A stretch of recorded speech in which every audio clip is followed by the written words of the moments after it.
Again, the candidates will have 60 seconds for an opening statement, and then we'll hand it over to the moderators. So we're going to go, again, here in alphabetical order and begin with Mark Frost.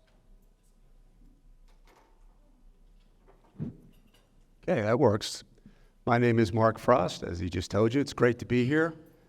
I really enjoy these events to be able to articulate to voters and the public where I stand on the issues and what I plan to do.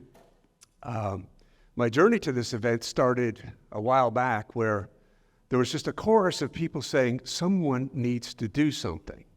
In spite of what Ms. Jones says, there is a lot of, I don't think it's just maybe 1,000 disgruntled residents, voters who have a problem with what the city is doing. I think it's, well, in my experience, going door to door is widespread. But I think the current city leaders would tell you everything's fine. The reality is it's far from fine. A time when many Brookhaven citizens and businesses are struggling financially because of historic inflation, our government offers no relief. Instead, they continue to plunge us into unsustainable generational debt, a $78 million city hall, $148 million in current debt. What I offer is to contribute my proven asset management and leadership skills to steward sustainable growth and at the same time lessen the burdens on the citizens and businesses. Thank you. Thank you, Mark. Lauren Kiefer. Is this on? And what you did? It's the slide or the button? Yeah, I'm just gonna. Thanks, John. Hi, everyone. I'm Lauren Kiefer. I'm running for mayor of Brookhaven. I'm a mother, a wife, an attorney, a business owner, and I've been involved in Brookhaven for almost 30 years, and I love Brookhaven.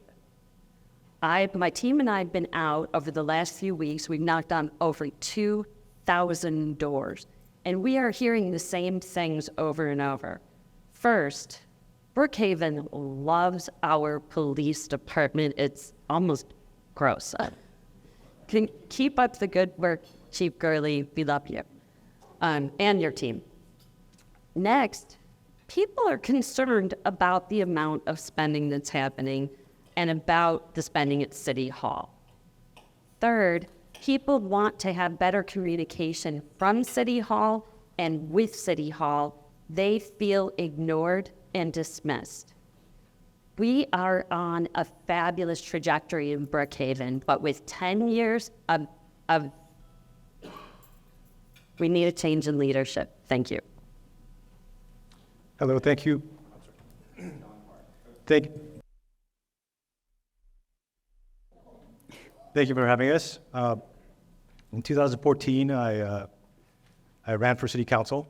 Much to my surprise, I was actually elected. And since then, I've served by residents of District 2. And we have delivered on the promise of Brookhaven. We have the best police force. We have the safest city in DeKalb. We have addressed our stormwater infrastructure. There's no more flooding on South Bambi. There's no more flooding on Osborne. We have acquired 41% more green space in Brookhaven, right? And I want to continue on those successes and build on them because a generation's worth of neglect can't be resolved in just 10 years. It's going to take a generational effort to connect our city to the Brookhaven, to the Beltline and the Peachtree Creek Greenway and to the rest of the city, to acquire more green space, even more green space so that everyone can get to a park green space within a 10-minute walk, and to really just take us from being a newish city to a mature city. And that takes someone with the knowledge and experience to understand what goes on and how to make it happen. All right. So for the mayoral candidates, we're going to start with a question about annexation. In the past, Brookhaven has hired a consulting firm to help identify potential annexations. What should Brookhaven's policy be on annexation overall? And we'll go in alphabetical order. Go ahead. That's a great question because I personally witnessed the debacle that the Toco Hill deal was at that meeting where a council member suggested that they should be applauded for their transparency, and the whole room erupted in laughter. And there was just, as the caterers put it, there was a lot of, it was shrouded in mystery. Now, why are we so aggressively trying to go after annexing anything? Is it because we've obligated ourselves to so much debt they know they're going to need the revenue? What is going on? And it's and I suggested that if it's if it's a referendum, do we want to do that? We also need to make sure. I know there's a 60% rule of approval, but what we need to do is absolutely make sure that the residents that their area that we're trying to annex are for it. Because I was sitting in there and people were standing up saying, "I never signed this petition." So it was really embarrassing to see that effort, and we just maybe up the level to 75%. So we need to do a lot better on that. Thank you.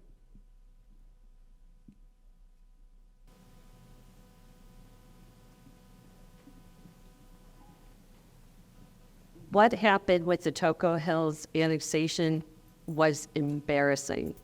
And while people often say Brookhaven, ooh, when we did the annexation of Toco Hills, when we tried, it was Brookhaven what? We hired a consulting firm for $273,000 to collect petitions, and the signatures were forged by clergy people, by the head of the Jewish day school. And we still dug in our heels. And instead of saying, you know what, we're going to take a pause, we dug in our heels and we said to DeKalb County, we're going to take more, put it on the ballot, and we weren't even entitled to do that. So these are the questions that people are asking. This is the kind of leadership that people are questioning. So 9 years ago, at my very first city council meeting, there was an application for annexation from Children's Healthcare and Executive Park. I opposed this annexation, just as I opposed the annexation of Century Park because I saw it as just a commercial land grab for tax purposes. The biggest complaint were from the neighbors who said, you are bringing in these commercial properties and you are leaving us out in the cold and you're not giving us representation. I was outvoted. But we did change city policy so that residents that want to come into Brookhaven would get our assistance and with logistics so that they can petition. They petition us to come into Brookhaven. People want 33-minute response times for police. People want better paving. People want more connectivity. People want a better sense of community, and that's why they're coming in Brookhaven. Our policy as a city is that we want logical and fair service delivery areas, and that service delivery area is Claremont to the east, and the city of Atlanta to the south, and no more.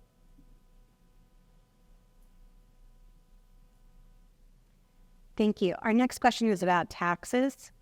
The Special Service District SSD taxes fund the infrastructure of the city. Currently, the millage rate is 4.0. What changes, if any, would you like to see with the SSD? Mark? That's a great question, and actually a little confusion on my part because I thought it was 4 millage points above the 2.74 for a total of 6.74, but maybe I'm wrong about that. But in any case, I thought the charter, the Brookhaven charter, specified that the maximum for personal property tax and business is supposed to be 3.35. So I did not know that there was a mechanism to go around that. And I actually think the same thing that Blake does about this is that we're going to be using all that to fund this Taj Mahal that it seems like there's a lot of vocal opposition to. So in terms of taxes, I think to make Brookhaven more attractive, we need to do everything we can to lower taxes, not to raise them. And that's something that I'll do. And so that's it.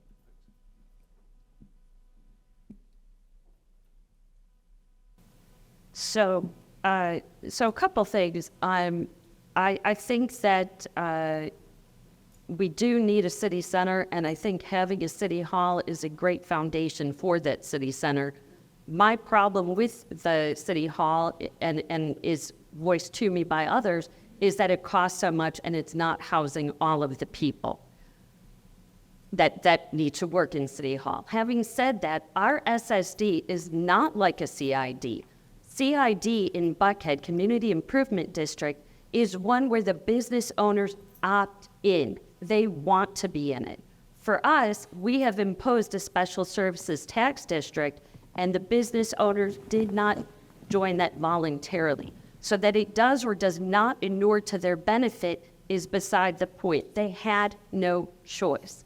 These are the things that we need to do to help our business owners, many of whom are still struggling to recover from COVID. And we imposed another tax so that we could build a city hall. Our Brookhaven millage rate is 2.74. This SSD is 4. The DeKalb police millage rate is over 6, just police. We made sure to not burden our businesses by keeping their tax rate lower than what it would be under unincorporated DeKalb. We have a 60.3.5 construction manager risk guaranteed maximum price. That means if it goes above $63.5 million, contractor has to eat the cost. Add a few of the other project management and art costs, and we'll still have at least $14 million left over from that initial bond, and also about $2 million left over that we can spend on other infrastructure projects that benefits the businesses in the SSD. That means more multimodal transportation. That means finishing the Peachtree Creek Greenway, and that means connecting all the village centers of our city center master plan into one unified area. And I look forward to that. Thank you. Our next question is going to be about public safety. How will you ensure the city hires the best candidates for police when competing for these same individuals with Atlanta, Sandy Springs, Chamblee, et cetera, other cities in the metro? That's a great question because I think it's unanimous. We have a wonderful police department, and what I'm going to do from the efficiencies I'm going to find from all the other things that are on the books that are extravagant is I wouldn't touch the police. Actually, I want to add to what they're doing. One of the things that came to my mind, and it's actually been brought up, is that there's a huge problem these days with human trafficking.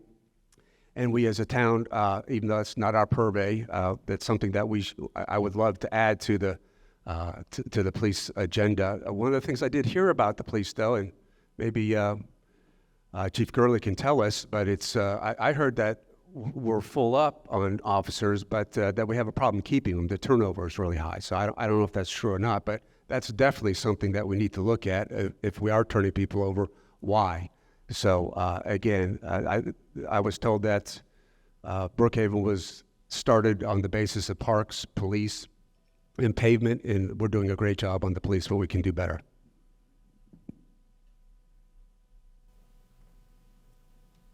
Public safety is something that is overwhelmingly on people's minds, and we do have the best police force in the region.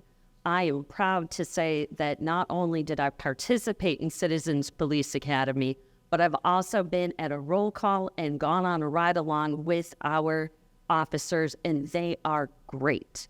As far as staffing goes, my understanding is that our officers are fully staffed, and that we are now also doubling down to provide additional support staff so that our police officers can focus on keeping us safe. In addition, our benefits have just been renewed, and the police did get an across-the-board salary increase so that they are now among the most highly compensated in the region, which prevents us from being subjects of poaching. Thank you.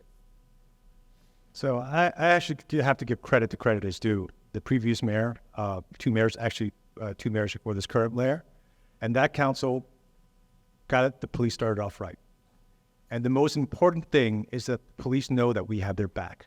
We absolutely have their back, not only in public support, in funding, but also allowing them to take on innovative initiatives, right? So we've done Live 911, the LPR cameras, the mental health professionals that go out with the officers to engage in crisis de-escalation rather than just arresting everyone like some cities like to do.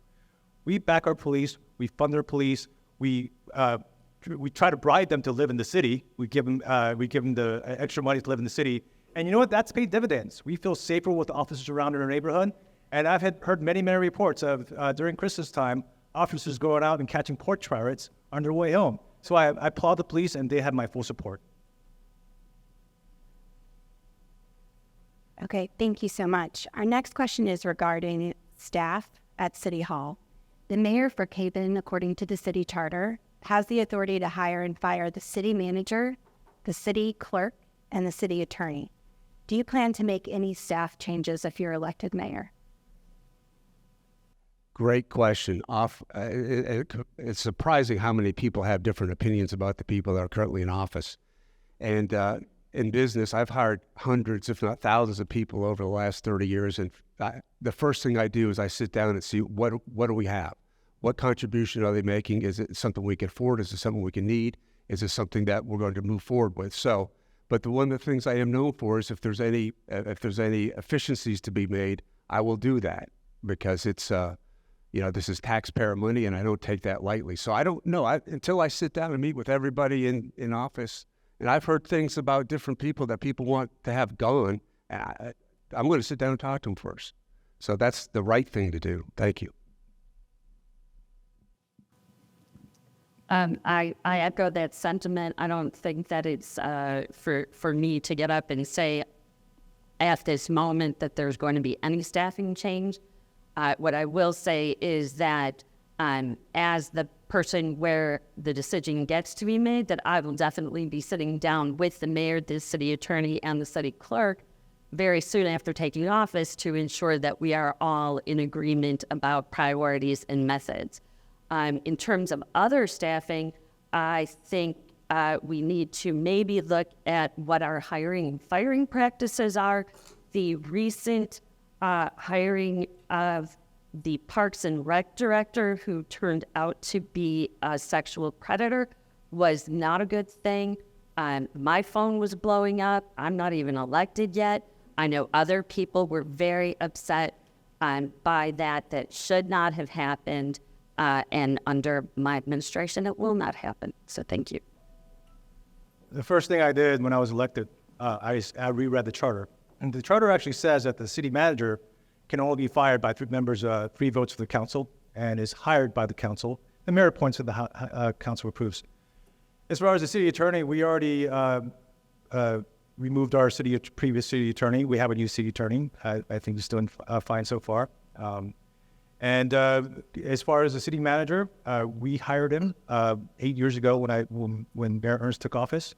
He has succeeded in the goals that we reached out to him. But this is the thing. If I become mayor, I'm going to continuously improve as your mayor. I promise to do that. I'm going to expect that from the current city manager, the city attorney, all department heads, and all city employees. Thank you. Thank you. Our next question is about education. Some of the worst performing schools in the city are those with the highest population of multilingual students. What are some ways you would be able to engage with these families in ensuring student success? Listen to the parents.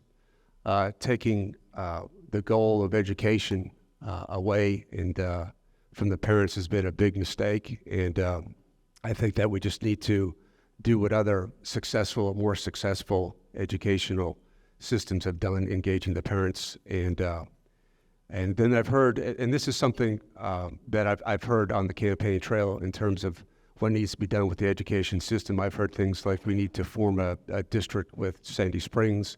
I've heard all kinds of innovative ideas, and that's the point. There's all kinds of innovative ideas out there from the public, because this is your city. This is not mine. This is ours. And you tell me what you want.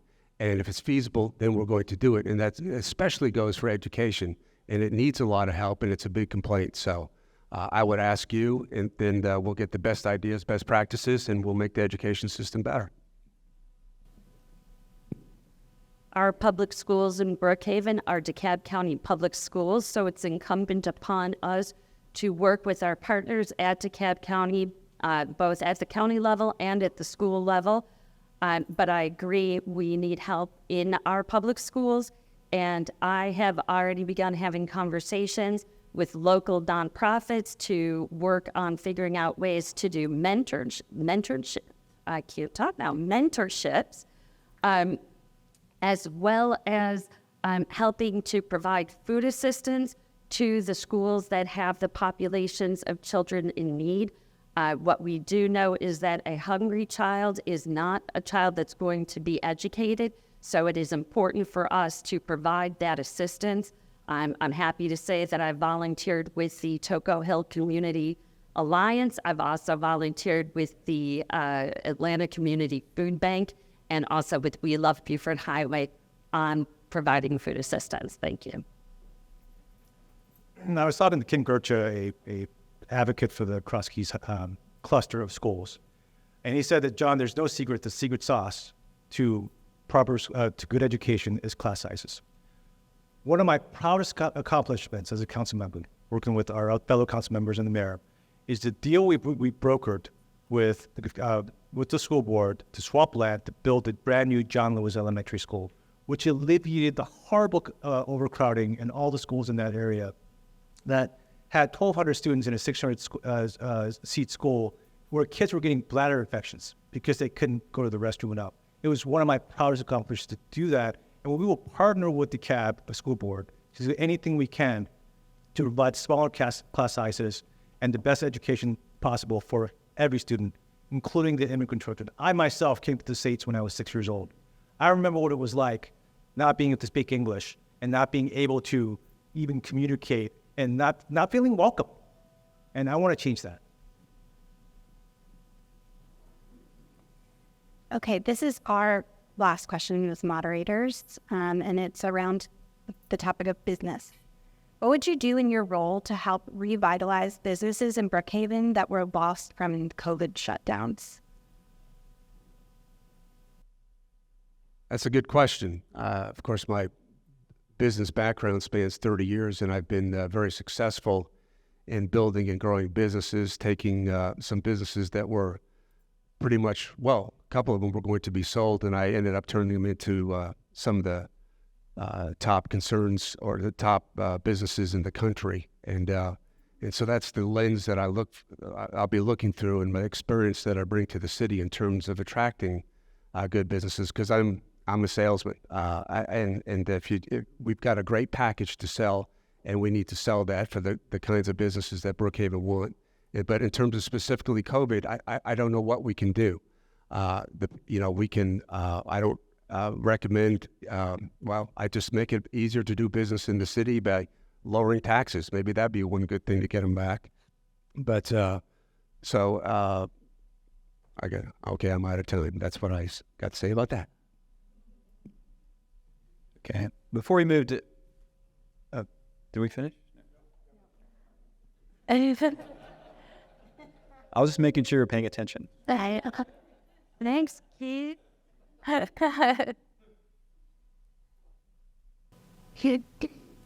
one of the things that I've heard while I've been out talking to people is that we have a problem on Buford Highway with the small businesses there being able to get the support that they need to start small businesses. So I think that we do need to focus there and help revitalize that area and some of the businesses that were lost there. A lot of the restaurants are still recovering from COVID. They lost a lot of their servers, their wait staff during the COVID shutdown, haven't really gotten those back. One of the problems that we have there is that the support staff or the wait staff don't have the ability to live in Brookhaven. So we do need to really double down on our affordable housing initiatives. And we also just need to continue some of the great work in attracting the businesses that we have. The Brookhaven Chamber just mentioned that they have doubled their membership in the last year. So obviously we are doing some things right. Thank you. Business permits, we changed the vendor to make that easier. We're very cognizant of the issues that businesses go through. We need to create an environment where they can flourish. Of course, COVID was an environment that they couldn't flourish. So we loosened our ordinances to alfresco dining to provide the support, but also by having connectivity, by having the infrastructure in place where the location serves them well. Look at the growth, the economic growth around the Atlanta Beltline.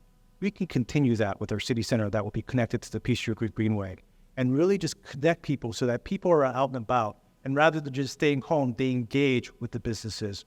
And it's all about just building community and where the business can thrive. For example, we bought the cleaners on Dresden Drive. People said we spent a lot of money on it. Well, would you rather have a park next to the ice cream shop and 5 new restaurants, or a dilapidated old building? We chose the better choice, I think. Now I'm on time. Sorry. You're sure. So we have time for a couple of questions if people want to raise their hand. And if not, I have a question that I'll put out there for everyone, which is covering local government now being more entrenched than I ever thought I would be. I'm in awe that people put themselves out there and want to do this. And I'm curious, when did you realize you wanted to be in public service, and what's the driving force to put you up here answering these questions and knocking on doors and wanting to serve? Great question. I kind of addressed that a little bit by saying that there was a chorus of people saying we need to do something. Someone needs to do something. So who's that someone going to be? So all my friends took a step backward, and I was left in the front line. I'm what you call, or what I've been told, is the reluctant candidate, and I'll just admit it. All right, but this is what's needed now. Not professional politicians have been around for decades. It's people that, and I think initially that's how the country was founded. It was intended that all of us would participate in serving our communities, but it's just been my a core of who I am, is that so blessed in this nation, in this city, that the way we're supposed to repay that is by serving others. So this just kept becoming an opportunity for me to do this. So I decided to jump in and do it. And so my full intent is to serve the residents of Brookhaven and help them make the town a better place. Thanks. Well, like I said earlier, I love Brookhaven. I have been involved in community activities for almost 30 years, whether it's been volunteering at my kids' school, teaching first graders how to read, or volunteering at local theaters, medical establishments, the Marcus Autism Center, and then, of course, volunteering to lead the Brookhaven Arts and Culture Commission. So it's just been sort of a natural progression for me that got me here. And what I saw as leader of the Arts Commission is, again, we do some things very, very well in Brookhaven, but we do have an opportunity to change, and that's why I'm running for mayor. So about 9 years ago, we were at what's called a tiki. It's a neighborhood tiki hut in someone's backyard. Actually, I'm having an event there this Friday, so I'd love for all of you to come on Toby Road. We were all sitting around, the city had just started. The city was not going in the right direction. They're ignoring us. And we kept pointing at each other and said, you run, you run, you run, you run. And we kept doing that to each other. And finally someone said, John, you run, I'll give you money. And I said, well, okay, if you're going to give me money, I'll run. But I keep my promises. I promised that I would run. I got everyone around me involved. We came together and we won. And I made more promises. I promised that we would fix our stormwater infrastructure. I promised that we would acquire more green space.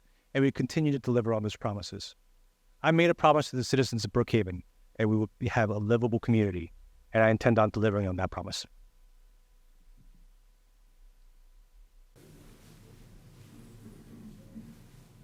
When the city was... Is it on? When the city was proposed a number of years ago, one of the driving causes was the excess spending of DeKalb County, and the fact that we paid all these taxes, but it wasn't spent. We fast forward a decade or more, and now we have a city that from our outside appearances seems dedicated to spending money. 20 plus years ago, I designed Little Brook Park. 10 years later, they're adding trees next to trees that are going to get 100 foot tall. No more trees were needed. We're now proposing whatever the number is, 77 million, 63 million, 90 million, whatever the number is for City Hall. It's kind of like I need a car and I go and I put a $5,000 deposit on a Porsche. I can realize the next week that I could buy a Honda for $40,000 and still be ahead of the game and lose the $5,000. My concern is that there seems to be an overwhelming urge to spend, grow, grow, grow. Do you feel that concern do you hear that concern? Or am I just isolated? Thanks. It's a great question because that's all I hear. It's the top 10, all these different issues. It's not 78 million after the bond's paid off. It's 167 million. The park bond isn't 40 million. It's 65 million. We paid $91,000 to paint 4 sidewalks. Our public safety center was what I've seen 8 and 10 million over budget. Absolutely, it's just, to me, it's outrageous, and that's one of the big reasons I'm in this race. I can do more for less. It's my resume. It's what I do, and I just feel like government, and this is not a new idea, but government just feels like if they just need more, they'll just raise taxes. And that's what's happening here. And one of the things that I'm hearing particularly from seniors is because they're aware they could go to Cobb or they could go to Gwinnett and not pay the school tax. Why are we not? It's just, we can lobby for stormwater with the cab. Why aren't we lobbying the cab to give some kind of break to our seniors? So these are all big concerns, and it's a great point, and that's what I'm seeing every day. Thank you.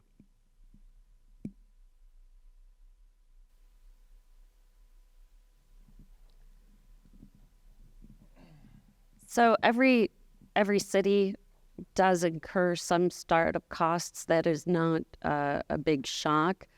I agree that $78 million for a new city hall is excessive, especially when it is being built from the ground up with community planning,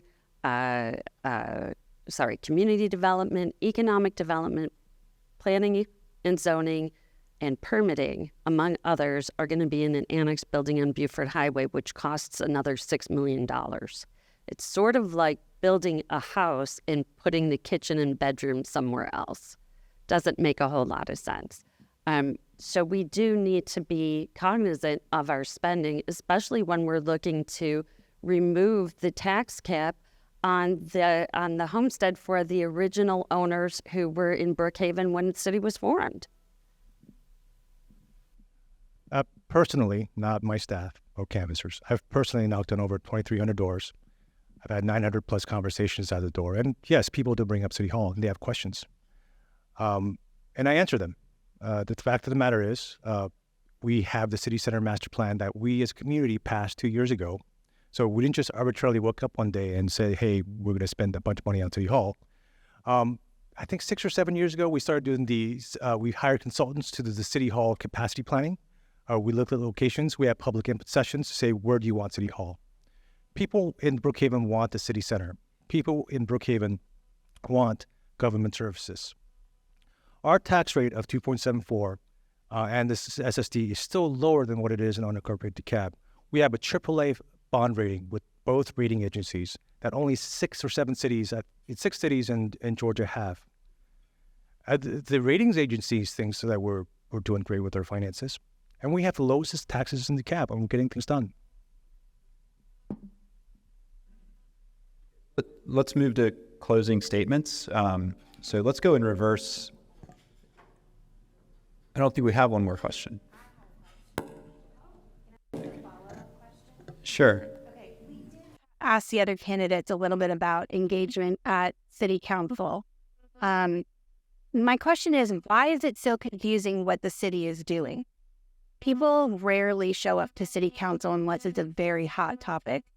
How can you, as the mayor, get more people informed and engaged at meetings? The communications department, I'll just say it, they've done a poor job. When I was on the council, after every council meeting, I would send out bullet points of what happened in layman's terms. I would say, "Hey, we did a cleanup ordinance for this budget item. It really doesn't affect you." And also when we look on the webpage, I work in with software, very specific niche software. All the information is there. We have a transparency page on a webpage, and all the information is available, but people don't have time to search for it. I plan on continuing what I did as a council member and doing the mayor's minute, where it shouldn't take you more than a minute to read what's going on, and it has links to everything. I want to use more technology for searching and predictive searching, so you don't have to like do 5 different search terms and do a little better content management and things like that. So I look forward to that engagement, and people know I listen.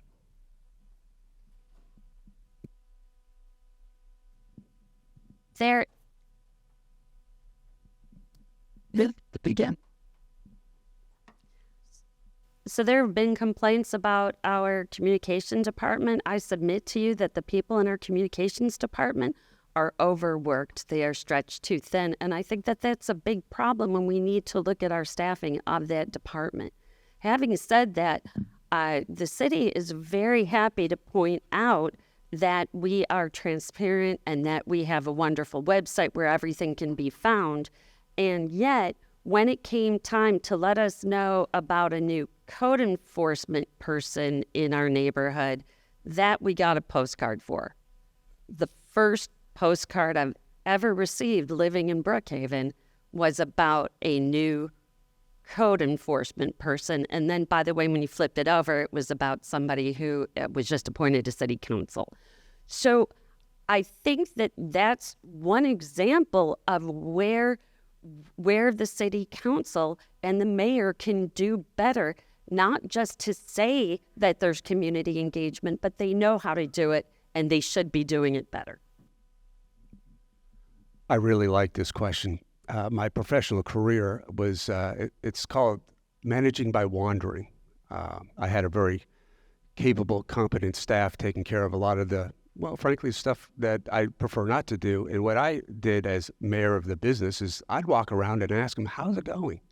And I would do that to the voters too. I'll be out and about amongst the HOAs.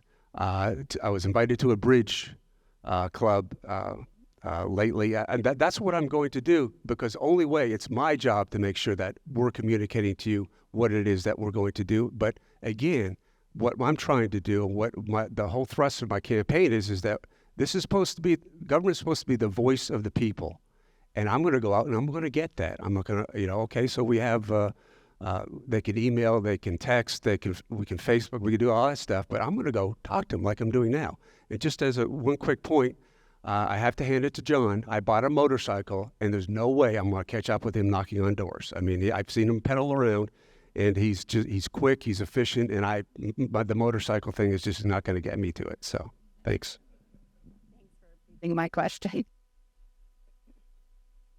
Okay, great. So let's move to closing statements. Let's go in reverse order. Alan, stop paying attention, so I will move to closing statements. And we'll give everyone 60 seconds. As soon as I was elected, I posted my cell phone number 404-822-7059. It's the number I had. It's on my wall card there. It's the number I had since 1988.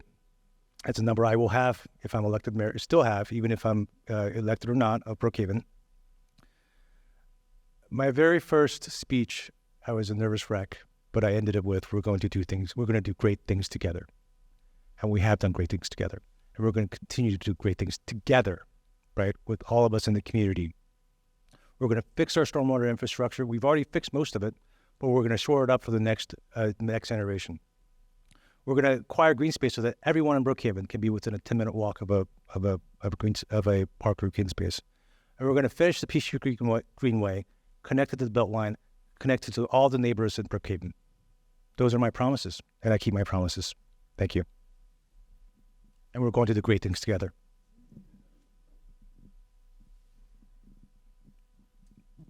So somebody in another race said that, honestly, everybody who's running for elected position right now is in agreement about 80% of the things that are happening here. We all love parks and green space. I led the Peachtree Creek Greenway and really worked hard to help get it named as a named project in the new SPLOST. I love Brookhaven. I am committed to Brookhaven. We need a change of leadership and a new perspective in order to keep Brookhaven great so that it's better in the future than it has been over the last 10 years. And that's why I'm running for mayor. Thank you. I love it that a couple of the candidates here have been using my tagline on my website. I guess it's resonating. New perspective is needed. But this is what I'll do. I'll do everything I can to shut down that city hall. First order, I'll have a forensic audit placed on the books, and then everything that we're spending will come under review. And I will push very hard to work for reduced millage rates for businesses and homeowners. Even though it's low, it can go lower, right? I mean, why not? I mean, people are hurting right now, and they need that money. And if you don't believe it, just go out and walk the streets like we've been doing. And so I'm a master at doing more for less, and that's what I'm going to bring to this. But it's an amazing process to me that we all get to sit here, and then you get to go out and decide, well, I want his stuff, I want her stuff. I mean, whose do you want? So I'm just really fascinated to be, because that's really what it is, right? So, like I say again on my website, do you want a new, fresh perspective? Or by what I'm saying, by what I'm seeing and what I'm hearing from the other candidates, none of them are going to do what I'm proposing to do. So do you want a new, fresh perspective, or do you want more of the same? Your choice. Thank you. Thank you all. So a round of applause for the candidates for mayor of Brookhaven. I want to thank everybody for coming, and also thank our panelists. So Emily Wu Pearson from WAVE and Logan Ritchie from Rough Draft and the Brookhaven Reporter. And that concludes our candidate forum. Alan, any messages? Did I seem anxious? Thank you guys for coming, and we'll see you at the next event. Information.